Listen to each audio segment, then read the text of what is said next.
Unit first आपकी और topic है हमारा magnetic vector potential. Curl and divergence of B तक हम फिनिश कर चुके हैं। नेक्स्ट टॉपिक है ये मैग्नेटिक वेक्टर पोटेंशियल। तो सबसे पहले यहाँ पे नाम से ही पता चल रहा है कि magnetic vector potential, it means ये जो भी क्वांटिटी आएगी ये आपकी एक वेक्टर होगा, जो भी रिजल्टेंट होगा वो एक वेक्टर होगा। और मैग्नेटिक वेक्टर पोटेंशियल है उसको हम रिप्रेजेंट करते हैं बाई ए से। ए इसका सिंबल होता है। तो we have seen that magnetic scalar potential can not be used if line integrals encircling any current are considered or if filled within current carrying media are desired। ये कह रहा है कि कुछ केसेस हमारे पास ऐसे हैं जिनमें हम मैग्नेटिक स्केलर पोटेंशियल का यूज़ नहीं कर सकते अगर लाइन जो है आपकी लाइन इंटीग्रल्स जो हैं वो किसी भी करंट को एनसर्कल कर रहे हैं, यानी किसी भी कोई भी करंट एनक्लोज्ड है, वहाँ पे कई बार स्केलर पोटेंशियल का यूज़ नहीं हो पाता। तो उसके लिए हमें मैग्नेटिक वेक्टर पोटेंशियल की ज़रूरत पड़ती है। तो उसके बाद डिफाइन होता है मैग्नेटिक वेक्टर पोटेंशियल। और मैग्नेटिक वेक्टर पोटेंशियल को डिराइव करेंगे हम बाय मैग्नेटिक फील्ड बी। जो मैग्नेटिक फील्ड है हमारा बी, वहीं से हमारा ये डिराइव होके आ जाएगा मैग्नेटिक वेक्टर पोटेंशियल। तो using Biot Savart's law, Biot Savart's law के अकॉर्डिंग मैग्नेटिक फील्ड बी क्या होता है? बी होता है B is equals to mu upon 4 D L cross R upon R cube. इसको हम आगे लिख देते हैं L cross L R sine theta upon R cube. तो यहाँ पे हमारा डी बी यानी डेल्टा बी होता है mu upon 4 for small element del L cross R upon R cube. This is formula for Biot Savart's law. यहाँ से देखो ये हमारे पास एक क्वांटिटी है, इस क्वांटिटी का सिर्फ इसी का यूज़ करके आपने मैग्नेटिक फील्ड का यूज़ करके ही हमने मैग्नेटिक वेक्टर पोटेंशियल को डिराइव कर लेना है। तो एक हमारे पास ग्रेडियंट ऑफ आर होता है, ग्रेडियंट ऑफ 1/r। यहाँ पे आर हमारे पास क्वांटिटी है तो हम आर का यूज़ करेंगे। तो एक फॉर्मूला यहाँ से डिराइव होगा, gradient of 1/r will be equal to क्या होगा, डेल्टा 1/r आई करली बाई करली एक्स प्लस जे करली बाई करली वाई प्लस के करली बाई करली जेड। और आर के रिस्पेक्ट में 1 upon X square plus Y square plus Z square raise to power 1/2 where R is function of X Y and Z. R coordinate है वो आपका डिस्टेंस ही तो है और वो एक्स वाई जेड का फंक्शन होता है। डेल्टा 1/r का फॉर्मूला ये होता है। फिर ग्रेडियंट का सिंपल फॉर्मूला ओपन कर दिया, ये होता है आई के रिस्पेक्ट में जे के और 1 अपॉन दिस। ठीक है, ये चीज़ कहाँ से आती है? देखो आर स्क्वेयर आपका क्या होता है? As we know R square आपका होता है X square plus Y square plus Z square. तो वहाँ से आपका आर आ जाता है X square plus Y square plus Z square raise to power 1/2। ये चीज़ यहाँ पे हमने पुट कर दी है। इसको हम एक्स वाई जेड कोऑर्डिनेट के रिस्पेक्ट में हम इसको डिफ्रेंशिएट करेंगे तो हमारे पास क्या बनेगा? This thing will go upward. 1/2 का आपका हो जाएगा -1/2 और यहाँ पे बच जाएगा आपका -1/2 -1, यानी ऊपर बचेगा X square plus Y square plus Z square raise to power -3/2। ये इस चीज़ को नीचे लेके आएंगे तो ये बचेगा X square plus Y square plus Z square raise to power 3/2। अब देखो एक्स के रिस्पेक्ट में 2x आई, इसके रिस्पेक्ट में x का 0, यहाँ पे भी x का 0। अब y का x के रिस्पेक्ट में 0, y के रिस्पेक्ट में 2yj और k के रिस्पेक्ट में 0 प्लस z का k के रिस्पेक्ट में 2zk, यहाँ पे z का x और y दोनों के रिस्पेक्ट में 0। तो टोटल क्वांटिटी ये बन जाएगी दैट विल इक्वल टू -2 को कॉमन लेंगे, 2 से 2 cancel, X I plus Y J plus Z K upon X square plus Y square plus Z square आपका क्या है? R square raise to power 3/2, 2 से 2 cancel, R raise to power 3 will be equal to X I cap Y J cap plus Z K cap. ये आपका क्या है? Are vector ही तो है, आर की तो फॉर्म है ये एक्स वाई जेड अलोंग आई जे के कोऑर्डिनेट। तो इसको हम लिख देंगे r/r3। तो हमारे पास क्वांटिटी आ गई total -r/r3 is equals to delta 1/r। तो r/r3 की हमारे पास वैल्यू क्या आ गई? -Delta 1/r। अब ये फॉर्मूला हमने क्यों यूज़ किया है यहाँ पे? क्योंकि हमारा जो मैग्नेटिक फील्ड है डेल्टा बी, वहाँ पे हमें वैल्यू चाहिए थी r/r3 के लिए। तो यहाँ से हमने सोल्व कर दिया है r/r3। अब इस इक्वेशन को, इक्वेशन नंबर 2 को इक्वेशन फर्स्ट में पुट करोगे तो आपका डेल्टा बी बचेगा mu I upon 4 del L, length element है ये आपका, क्रॉस r/r3। तो क्रॉस माइनस डेल्टा 1/r तो ये हो जाएगा mu I by 4 pi, curl L को हम अंदर लेके जाएंगे तो ये आपका हो जाएगा delta 1/r cross delta L. ये था ए क्रॉस बी, इसको ए क्रॉस बी, तो इसको हम लिख देंगे minus B cross A, minus है एक माइनस यहाँ पे आएगा प्लस हो जाएगा। अब ये देखो ये एक फॉर्मूला बन गया। अब आपका अगर इस फंक्शन को आप फंक्शन ए ले लो, इस फंक्शन को आप फंक्शन बी ले लो, तो delta A cross B formula होता है मैथमेटिकल वेक्टर अलजेब्रा में डेल्टा ए क्रॉस बी। तो ये देखो आपका डेल्टा, और ये जो चीज़ है आपकी, एक को यहाँ पे कंसीडर कर लिया है फाई, एक को कंसीडर कर लिया है ए, ओके। और फॉर्मूला देखो किसका है, डेल्टा ए क्रॉस बी, ये वाला फॉर्मूला है डेल्टा ए क्रॉस बी। और ये कहाँ से आता है, इस फॉर्मूला से, डेल्टा क्रॉस ए बी, इसका फॉर्मूला होता है del A cross B plus B A del cross B. यहाँ पे ए की जगह फाई है, बी की जगह ए है, तो ये आपका हो जाएगा delta A cross B A plus phi del cross A. यहाँ से हमने ये वाली फॉर्म बाहर निकाल लेनी है, डेल्टा ए क्रॉस बी, तो डेल्टा फाई क्रॉस ए, ये चीज़ आप बाहर निकालोगे तो ये यहाँ पे होगा, ये हो जाएगा डेल्टा क्रॉस फाई ए, ये यहाँ आएगा minus phi del cross A, okay. ये फॉर्मूला है, इस फॉर्मूले का आप यहाँ पे यूज कर दोगे। अब देखो यहाँ पे आपके लिए फाई की जगह आपके पास क्या है, this one 1/r cross del L, और ए की जगह ये है, इसको हम रिप्लेस कर देंगे फॉर्मूला में, तो हमारे पास बन जाएगा डेल्टा फाई की जगह 1/r क्रॉस ए की जगह del L equal to delta cross, ये बन जाएगा देखो क्या, ए बी यानी delta L by R minus phi यानी माइनस 1/r, और डेल क्रॉस ए यानी del cross delta L, okay.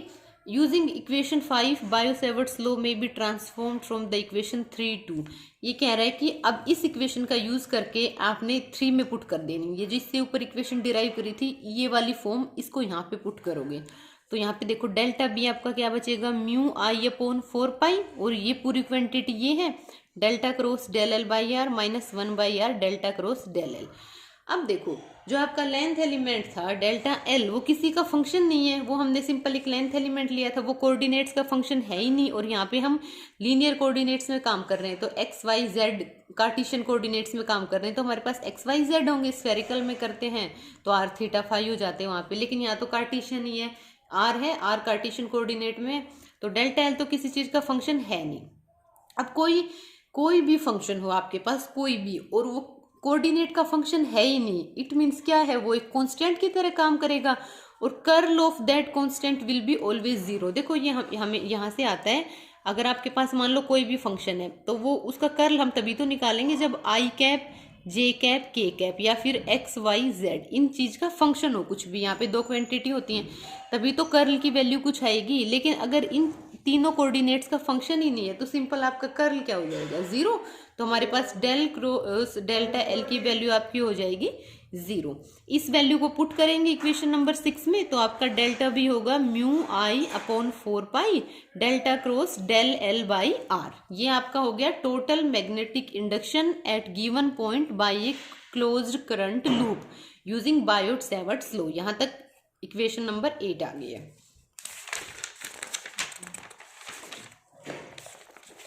अब देखो हमारे पास B इक्वल टू आ गया है mu I upon 4 pi delta cross del d l by r, okay. Delta B आ गया था mu I upon 4 pi delta cross delta L by r, तो इंटीग्रेशन कर देंगे इक्वेशन का तो हमारे पास B आ जाएगा, B is equals to mu I upon 4 pi integration del cross d l by r, okay.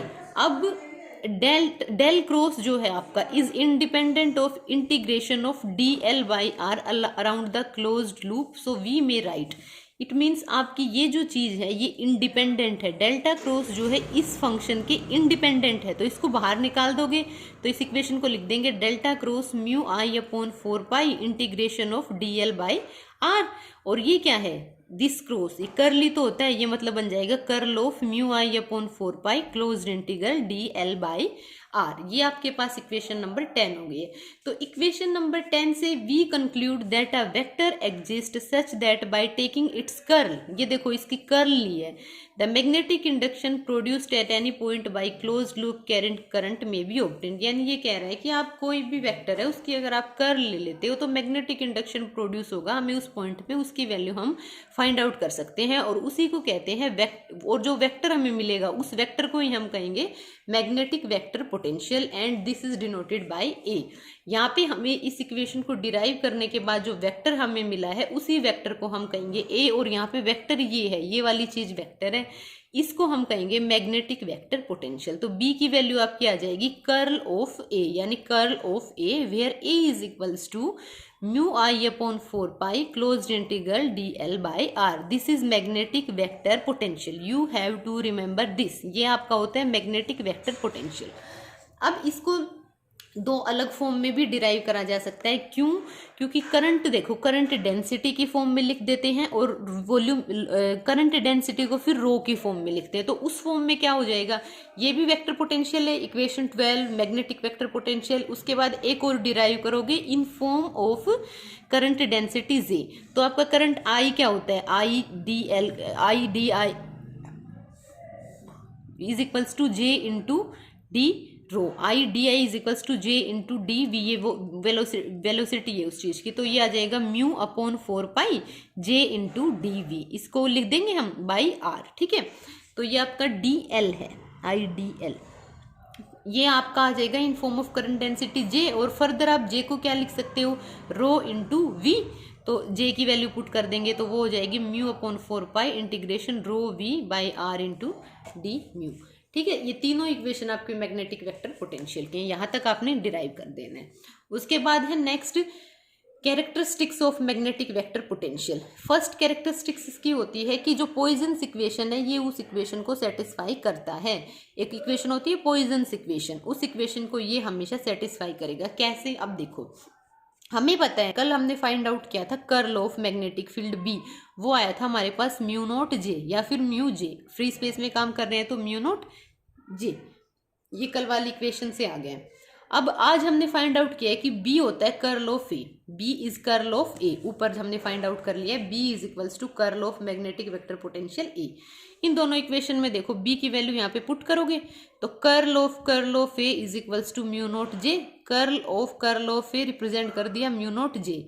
ये किस चीज का फॉर्मूला है, कर्ल ऑफ ए, ये एक फॉर्मूला होता है divergence of gradient of A minus del square A, this is mathematical formula, इसको ओपन करें is equals to mu not J, ठीक है। अब हमें पता है कि डाइवर्जेंस है ए का, वो क्या होता है, जीरो। ये चीज हमेशा याद रखना, ये इस चीज का डाइवर्जेंस होता है जीरो, डेल डॉट ए की वैल्यू हमेशा होगी जीरो, तो यहाँ से डेल डॉट ए को पीछे वाली इक्वेशन में जीरो के इक्वल पुट करोगे तो डेल क्रॉस से आ जाएगा माइनस म्यू नॉट जे, और यही होती है आपकी पॉइजन्स इक्वेशन, ये हमेशा इस इक्वेशन को सेटिस्फाई करेगा। उसके बाद सेकंड कंडीशन है हमारी, the line integral of magnetic field vector A around a closed curve given by magnetic flux linked with surface enclosed bye curve. ये कह रहा है कि अगर हम लाइन इंटीग्रल लेंगे ना, लाइन इंटीग्रल ए का मैग्नेटिक वेक्टर पोटेंशियल ए का, ए डॉट डी एल लोगे तो वो इक्वल टू आएगा फाई के। इसको अब हम कैसे सोल्व करेंगे, देखो ये हमें सोल्व करके बताना है कि ये आएगा। तो डेफिनेशन से आपको पता है कि फाई क्या होता है, फाई विल इक्वल टू क्या होता है, B dot d S. Flux जो होता है, phi is flux here, flux होता है आपका close surface integral of magnetic field along that surface, यानी बी डॉट डी एस होता है। और बी की वैल्यू क्या आई है, अभी हमने डिराइव करी है कर्ल ऑफ ए, तो यहाँ पे बी की वैल्यू आई है कर्ल ऑफ ए, तो इसमें पुट करेंगे phi magnetic flux phi M is equals to integration of curl of A dot d S. और स्टोक्स थ्योरम क्या कहती है हमें, स्टोक्स थ्योरम से हमें पता ही है कि curl of A dot d S, इसका रिजल्टेंट निकलता है तो वो आ जाता है आपका ए डॉट डी एल, इसको सोल्व करने के बाद। तो ये मैग्नेटिक वेक्टर फील्ड इस कंडीशन को सेटिस्फाई करेगा। तो सिंपल हमने आज निकाला है मैग्नेटिक वेक्टर पोटेंशियल, वो होता है आपका ए, बायोट-सैवर्ट्स लॉ का यूज करके निकालना है। बी की वैल्यू एंड में आएगी कर्ल ऑफ ए, और ए ही आपका यहाँ पे होगा मैग्नेटिक वेक्टर पोटेंशियल। उसकी वैल्यू आएगी mu I upon 4 pi integration d l by are, ये स्टैंडर्ड फॉर्म है। फिर इसको हम डेंसिटी, करंट डेंसिटी की फॉर्म में लिखेंगे।